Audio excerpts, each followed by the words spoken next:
Kepala Dinas DP3 APMD Kabupaten Talaut melalui Kepala Bidang Perlindungan Perempuan dan Anak Kabupaten Talaut Marlin Atang mengatakan, faktor penyebab terjadinya kekerasan dalam rumah tangga serta pelecehan seksual bagi perempuan dan anak diakibatkan kurangnya hubungan yang harmonis, serta kurangnya perhatian serta kasih sayang orang tua terhadap anak sehingga peluang terjadinya kekerasan serta pelecehan seksual terhadap perempuan dan anak sering terjadi. Untuk sementara ini kami dari Dinas P3 APMD, upaya yang kami lakukan yang pertama adalah pendampingan terhadap korban.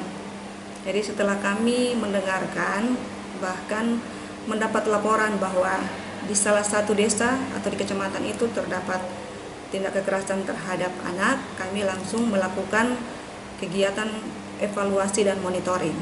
Dan setelah itu kami melakukan pendampingan kepada korban bila mana korban mendapatkan panggilan penyidikan, baik itu dari pihak kepolisian maupun sampai pada langkah di tempat pengadilan. Tanya itu, Ketua Komisi Remaja Sinodi Kermita ini pun angkat bicara soal kekerasan terhadap perempuan dan anak.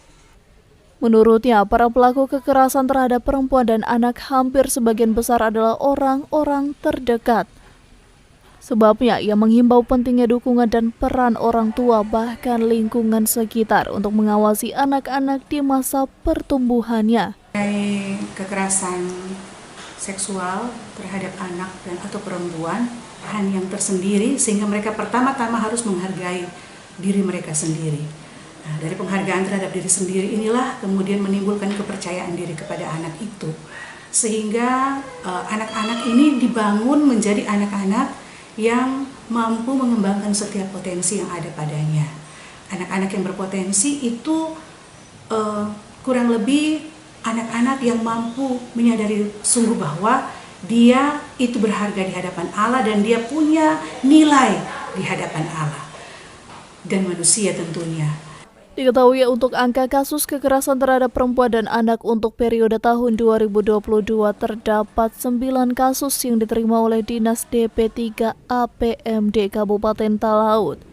Sementara untuk periode Januari hingga Juni 2023 terdapat baru 5 kasus yang terlapor. Dari Talaut, Alfred Tumanung melaporkan untuk Kawanua TV.